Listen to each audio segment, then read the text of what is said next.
85% des dirigeants interrogés estiment important ou majeur l'impact du digital sur la transformation des processus, nécessitant de repenser l'ensemble de sa chaîne de valeur. C'est notre 4e D du mix digital, celui du désilotage, le désilotage de cette chaîne de valeur. En 2016, les progrès sont notables.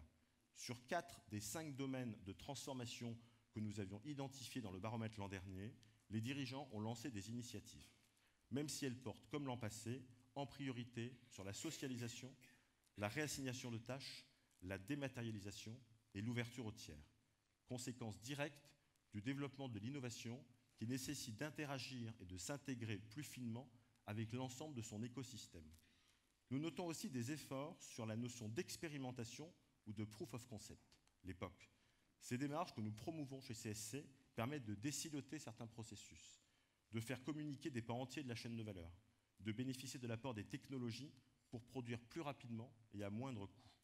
Les dirigeants y vont par petites touches, testant et apprenant de ces expérimentations avant de généraliser à l'ensemble de la production, la maintenance, l'exploitation ou la distribution. C'est d'une certaine manière l'esprit start-up qui fait son chemin au sein des grands groupes. À l'opposé, alors que l'Internet des objets est sur toutes les lèvres, nos dirigeants semblent encore dans une phase expérimentale, surtout dans le B2C.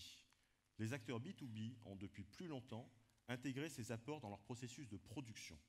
Plus rarement, les acteurs du front office en prise directe avec les clients grand public. Mais les choses évoluent. L'IoT devient une priorité d'investissement. 44% des dirigeants ont des initiatives en cours. Chez CSC, nous le constatons nous aussi dans nos projets de plateforme IoT. Et seul un dirigeant sur 4 ne prévoit pas d'investir sur ce sujet, principalement pour des raisons de niveau de maturité, de coûts et de risques sur la sécurité des échanges de données. Technologies de nouvelle génération. En les déployant, les entreprises créent une forte différenciation, à condition de faire évoluer leurs architectures. Cette différenciation par les technologies de nouvelle génération ne serait-elle pas un 5e D du mix digital au cœur de toute transformation? Quelles entreprises réussissent le mieux leur adaptation à ces nouveaux business models? Celles où les DSI sont de véritables business partners des métiers. Celles où les DSI restent largement ouvertes sur l'écosystème digital. Celles où les DSI font évoluer leurs architectures au rythme des innovations constantes. Et les résultats du baromètre 2016 le confirment. Plus d'un dirigeant sur 2 est satisfait de ces systèmes d'information. Les DSI se sont progressivement adaptés aux contraintes externes, meilleure réactivité ou adaptation aux usages mobiles par exemple, et contraintes internes, construction de stores, travail conjoint avec les métiers en mode agile, diffusion progressive d'une culture DevOps par exemple. Premier constat, l'évolutivité des systèmes d'information est encore vécue comme un frein à la transformation par près de 2/3 des dirigeants. Leur agilité pour servir rapidement de nouveaux business models ouverts et évolutifs est mise à mal. Seuls 8% des entreprises s'appuient déjà sur des architectures ouvertes, orientées services et ayant nativement intégré un découplage des interfaces clients et de la logique métier.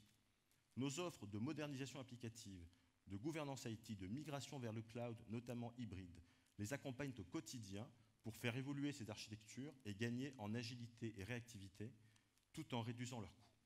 Autre frein à l'événement du digital, le degré d'ouverture des systèmes d'information.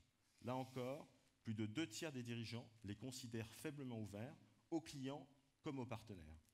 Les DSI doivent ainsi faire face à un triple enjeu. Tout d'abord, simplifier l'architecture des systèmes d'information pour augmenter leur capacité de greffer, intégrer et gérer de manière flexible les nouveaux usages mobiles, les applications ou encore la quantité croissante de flux de données issus du machine-to-machine.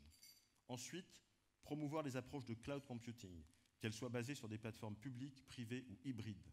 Plus flexibles, moins coûteuses, dimensionnables à la demande, elles progressent largement en 2016, puisqu'un dirigeant sur 2 s'y déclare favorable. 10 points de plus que l'an dernier. Enfin, contribuer à la réussite de projets Big ou Smart Data. Seuls 4 dirigeants sur 10 considèrent les systèmes d'information comme contributifs à la mise en place de tels projets. Les DSI investissent pour ouvrir leurs architectures, pour favoriser l'algorithmie et l'exploitation des données, qu'elles soient internes ou externes, et pour accompagner la vague de l'Internet des objets, avec plus de 20 milliards d'objets connectés à l'horizon 2020, ainsi que celle du machine learning et de l'intelligence artificielle, qui, demain, contribueront à la robotisation des processus et industrialiseront les prises de décision à coût mesuré.